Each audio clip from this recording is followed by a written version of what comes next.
From Macedonia to Persia, Alexander's epic journey. The dawn of Alexander's journey from Macedonia to Persia was more than a military expedition. It was the realization of an ambitious vision to connect East and West. When Alexander the Great inherited the Macedonian throne, he saw not only the opportunity to solidify his rule, but also to continue his father's dream, the conquest of Persia. The following story covers the early years of Alexander's epic journey, as he led his army through battles, landscapes, and cultures that would define history. Chapter 1: The Vision of Conquest. In 336 BCE, following the assassination of King Philip II, his 20-year-old son, Alexander, assumed the throne of Macedonia. Already a seasoned warrior and strategist under his father's mentorship, Alexander had also been educated by Aristotle, who instilled in him a profound love for Greek ideals and knowledge.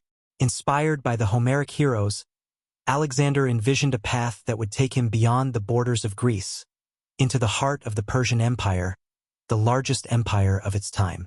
Alexander's ambition was clear to his generals and soldiers from the beginning.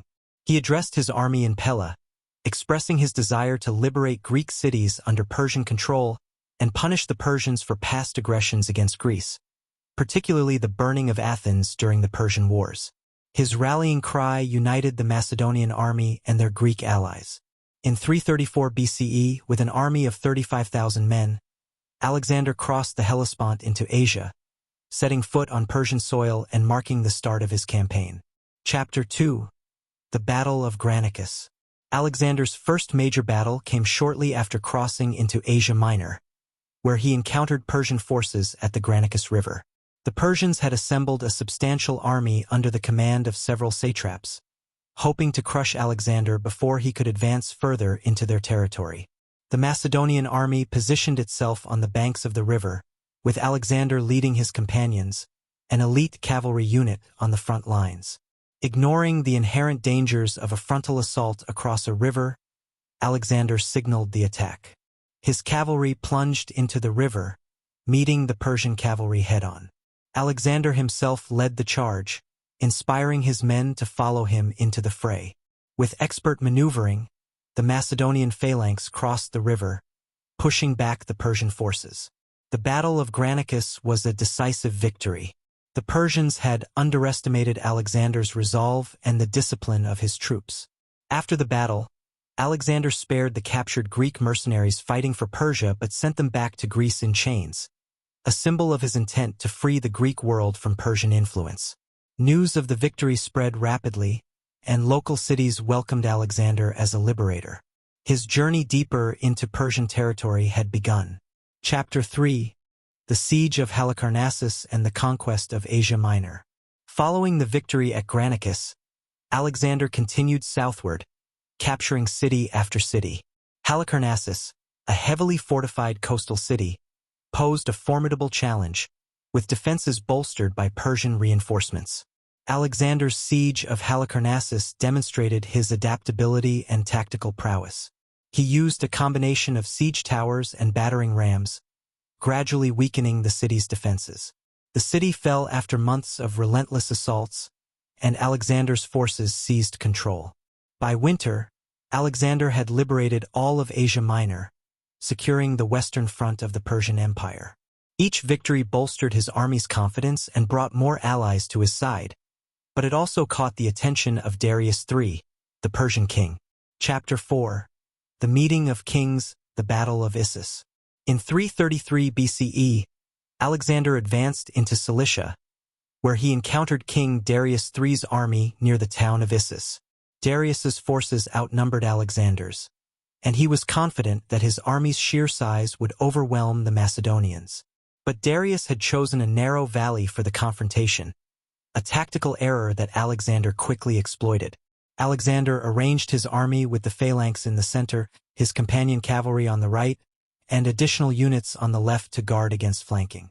As the battle began, Alexander spotted Darius's position and made a bold decision. He led a cavalry charge straight toward the Persian king.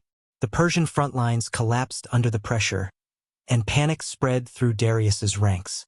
When Darius saw Alexander approaching, he fled, abandoning his army. The Macedonian victory at Issus was both a strategic and psychological blow to Persia. Alexander captured Darius's family, treating them with respect, a gesture that would later win him admiration across Persia. For Alexander, Issus marked the turning point in his quest to dismantle the Persian Empire. Chapter 5: Egypt and the founding of Alexandria. With Syria and the Levant under his control, Alexander turned southward into Egypt, a land with a long history of Persian occupation. In 332 BCE, Alexander entered Egypt, where he was welcomed as a liberator. Unlike other regions, Egypt offered no resistance. Instead, the Egyptian priests crowned him as pharaoh, recognizing him as both a god and a king. During his stay in Egypt, Alexander founded the city of Alexandria on the Mediterranean coast. This new city was not just a strategic harbor. Alexander envisioned it as a center of learning and cultural fusion, where Greek and Egyptian knowledge could be preserved and shared. Alexandria would later become one of the most significant cities of the ancient world, a testament to Alexander's vision of unity between East and West. Chapter 6: The Battle of Gaugamela and the Fall of the Persian Empire. Alexander's final confrontation with Darius III came in 331 BCE on the plains of Gaugamela. Darius had amassed one of the largest armies ever assembled, with chariots equipped with blades and war elephants ready to terrify the Macedonian soldiers. However, Alexander's confidence was unshaken. At dawn, Alexander's forces moved into position. He directed his cavalry to the right, feigning a retreat to create a gap in the Persian line. When Darius attempted to exploit this maneuver, Alexander charged straight at the opening, driving his forces into the Persian center. The Persian army faltered, and as Alexander's phalanx pressed forward, Darius fled once again, leaving his empire vulnerable. The victory at Gaugamela was decisive. Alexander had shattered the Persian army, and with it, the backbone of Darius's empire. Afterward, Alexander entered Babylon, Susa, and Persepolis, the ceremonial heart of Persia. In a symbolic act of revenge for Persia's past invasion of Greece, Alexander ordered the palace of Persepolis to be burned. This act marked the end of the Persian Empire and the rise of Alexander as the ruler of a vast territory stretching from Greece to the heart of Asia. Chapter 7: The Aftermath and Alexander's Vision of Empire. After the fall of Persepolis, Alexander sought to consolidate his rule. He adopted Persian customs, dressed in Persian attire, and encouraged his officers to marry Persian women.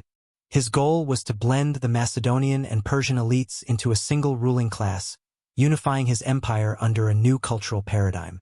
However, Alexander's policy of integration met resistance from his Macedonian officers, who feared that he was abandoning his Greek roots. Despite their objections, Alexander continued to pursue his vision of a united empire, one where the East and West could coexist under a shared cultural heritage.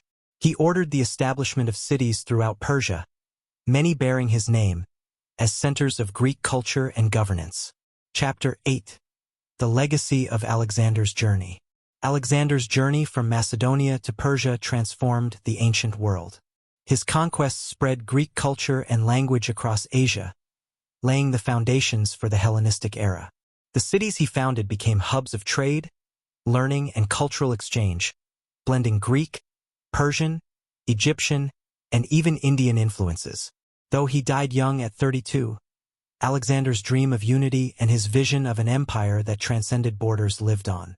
His generals, the Diadochi, divided his empire, but the cultural fusion he championed persisted, shaping the civilizations that would follow. Alexander's epic journey remains a testament to his ambition, vision, and unparalleled skill as a military leader. From Macedonia to Persia, his journey changed the course of history, leaving behind an empire that was as much a cultural revolution as it was a military conquest. Through his ambition, Alexander became not just a conqueror but a bridge between worlds, a symbol of unity, and a legend that endures to this day.